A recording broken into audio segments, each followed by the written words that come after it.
आकाशवाणी नागपूर वीणा डोंगरवार आपल्याला प्रादेशिक बातम्या देत आहे. ठळक बातम्या. माजी मुख्यमंत्री शिवसेनेचे ज्येष्ठ नेते मनोहर जोशी अनंतात विलीन. सर्वपक्षीय नेत्यांनी वाहिली श्रद्धांजली. थोर समाजसुधारक आणि स्वच्छता अभियानाचे जनक संत गाडगे महाराज यांच्या जयंतीनिमित्त त्यांना सर्वत्र अभिवादन. सर्वात लोकप्रिय नेत्यांच्या यादीत पंतप्रधान नरेंद्र मोदी अव्वल स्थानी.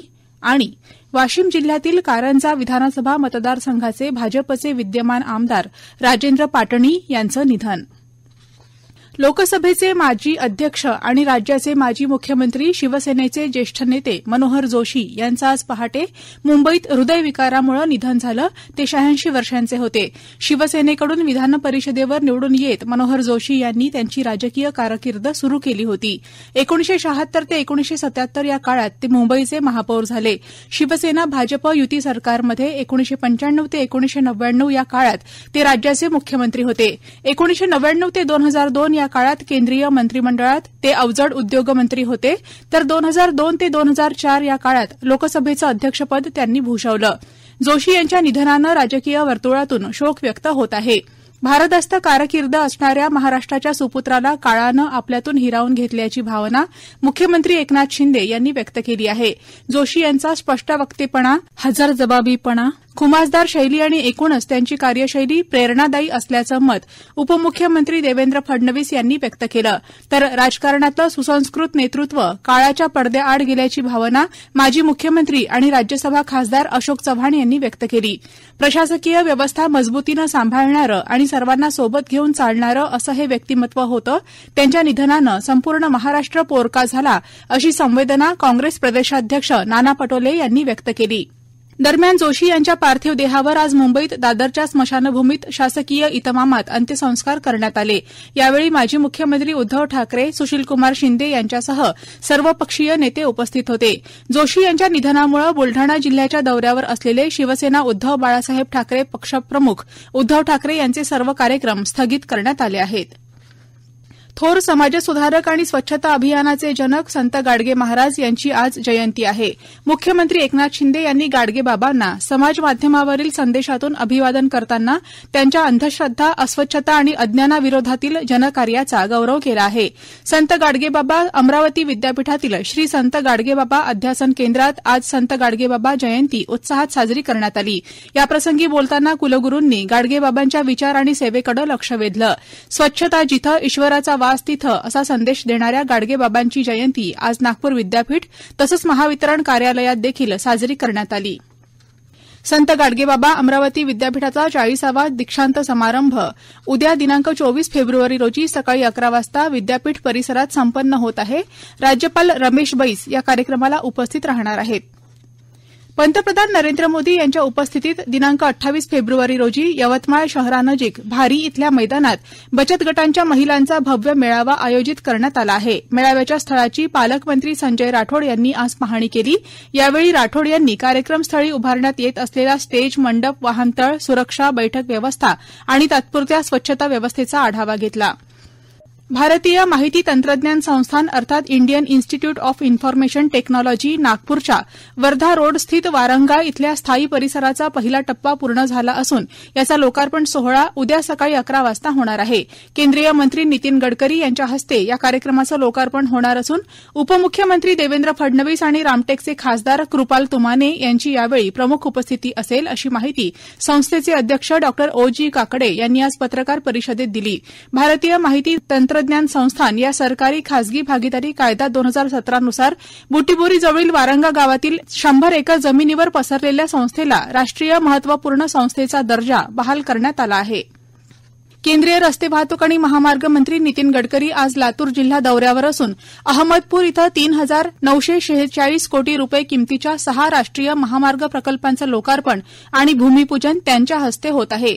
धाराशिव जिल्ह्यातल्या 122 कोटी रुपये किमतीच्या 3 राष्ट्रीय महामार्ग प्रकल्पांचं भूमिपूजन देखील गडकरी यांच्या हस्ते दूरदृश्य प्रणालीच्या माध्यमातून होत आहे. आपल्या अभ्यास आणि प्रशिक्षणातून ध्यानसाधना करून ती सत्याच्या कसोटीवर तपासून पाहणं गरजेचं आहे. नवीन शैली आणि पारंपरिक मूल्ये यांची सांगड घालून उत्कृष्ट कार्य करत नवीन विचाराची परंपरा सुरू झाली पाहिजे असं प्रतिपादन निवृत्त IFS अधिकारी आणि राष्ट्रीय मानवाधिकार आयोगाचे सदस्य डॉ. ज्ञानेश्वर मुळे यांनी केलं. महाबँक ग्रामीण स्वयंरोजगार प्रशिक्षण संस्था नागपूरतर्फे सौंदर्य प्रसाधन प्रशिक्षणातील प्रशिक्षणार्थींना ते संबोधित करत होते. शासकीय ITI मुलांचं वसतिगृह नागपूर इथं हा कार्यक्रम घेण्यात आला. या प्रादेशिक बातम्या आपण आकाशवाणीच्या नागपूर केंद्रावरून ऐकत आहात. आमच्या केंद्रावरील सर्व बातम्या ऐकण्यासाठी आणि ताज्या घडामोडी जाणून घेण्यासाठी Marathi news Nagpur all India radio या आमच्या युट्यूब चॅनलला नक्की सबस्क्राईब करा.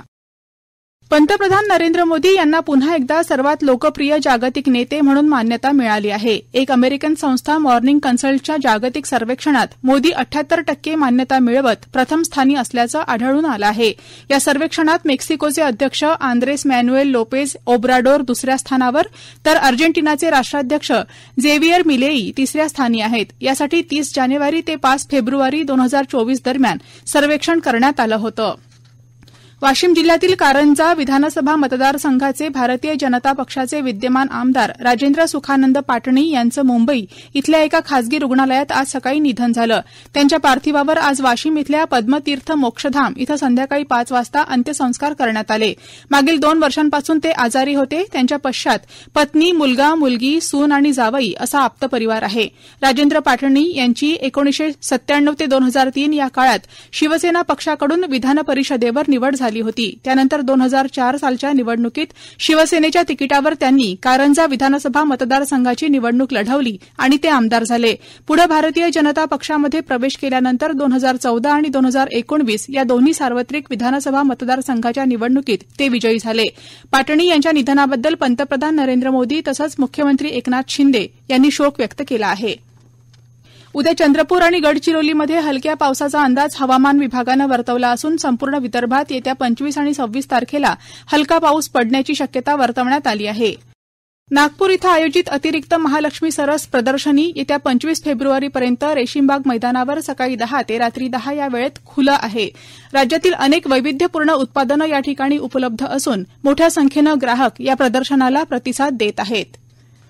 मराठा समाजाचे नेते मनोज जरांगे यांनी उद्यापासून राज्यात रस्ता रोको करण्याचं आवाहन मराठा समाजाच्या कार्यकर्त्यांना केलं आहे. त्या पार्श्वभूमीवर उत्पादन शुल्क मंत्री शंभूराजे देसाई म्हणाले की राज्य सरकार अत्यंत सकारात्मक आहे. त्यामुळे राज्यात कोणीही रस्ता रोको करू नये किंवा आंदोलनं करू नयेत. समाजाला वेठीस धरण्याचं काम कोणी करू नये असं आवाहन देसाई यांनी केलं आहे. जिल्हा विधी सेवा प्राधिकरण नागपूरच्या वतीनं दिनांक 3 मार्च 2024 रोजी राष्ट्रीय लोक अदालतीचं आयोजन करण्यात आलं आहे. नागपूर जिल्ह्यातील 86,000पेक्षा जास्त न्यायालयीन प्रलंबित आणि दखलपूर्व प्रकरणं यात तडजोडीसाठी ठेवण्यात येणार असून सर्व संबंधित पक्षकारांनी याचा लाभ घ्यावा असं आवाहन न्यायाधीश सचिन पाटील यांनी केलं आहे. सांस्कृतिक परंपरांचं आदानप्रदान व्हावं यासाठी पर्यटन आणि सांस्कृतिक कार्य विभाग आणि बुलढाणा जिल्हाधिकारी कार्यालयातर्फे चिखली इथं आयोजित महासंस्कृती महोत्सवाच्या दुसऱ्या दिवशी काल जागर लोककलेचा हा कार्यक्रम सादर करण्यात आला. यात पारंपरिक दंडार, भारूड, गोंधळ, पोवाडा, वासुदेव या लोककलांचा समावेश होता. शिवाय हास्यकवी संमेलन आणि लावणीचा कार्यक्रम देखील सादर करण्यात आला. लोकसभा निवडणूक 2024 अंतर्गत खामगाव विधानसभा मतदारसंघाचं निवडणुकीचं कार्य सुरळीत पार पाडण्याच्या दृष्टीनं नियुक्त अधिकारी आणि कर्मचारी यांच्या निवडणूक कामासंबंधी प्रशिक्षण आज दुपारी 12 वाजता राष्ट्रपिता महात्मा गांधी सभागृह तहसील कार्यालय खामगाव इथं जिल्हाधिकारी तथा जिल्हा निवडणूक अधिकारी बुलढाणा यांच्या निर्देशानुसार घेण्यात आलं. या प्रशिक्षणाकरिता उपस्थितांना आदर्श आचारसंहिता, सिव्हिलिजन्स अॅप, ESMS अॅप, उमेदवार निवडणूक खर्च नियंत्रण कामकाज तसंच विविध आचारसंहिता भंगाच्या अनुषंगानं करावयाच्या कारवाया याबाबत निवडणूक अधिकारी डॉ. रामेश्वर पुरी, तहसीलदार अतुल पाटोळे, शेगावचे तहसीलदार दीपक बाजड यांनी मार्गदर्शन केलं. शेवटी पुन्हा काही ठळक बातम्या. माजी मुख्यमंत्री शिवसेनेचे ज्येष्ठ नेते मनोहर जोशी अनंतात विलीन, सर्वपक्षीय नेत्यांनी वाहिली श्रद्धांजली. थोर समाजसुधारक आणि स्वच्छता अभियानाचे जनक संत गाडगे महाराज यांच्या जयंतीनिमित्त त्यांना सर्वत्र अभिवादन. सर्वात लोकप्रिय नेत्यांच्या यादीत पंतप्रधान नरेंद्र मोदी अव्वल स्थानी. आणि वाशिम जिल्ह्यातील कारंजा विधानसभा मतदारसंघाचे भाजपचे विद्यमान आमदार राजेंद्र पाटणी यांचं निधन. याबरोबरच हे प्रादेशिक बातमीपत्र संपलं. नमस्कार.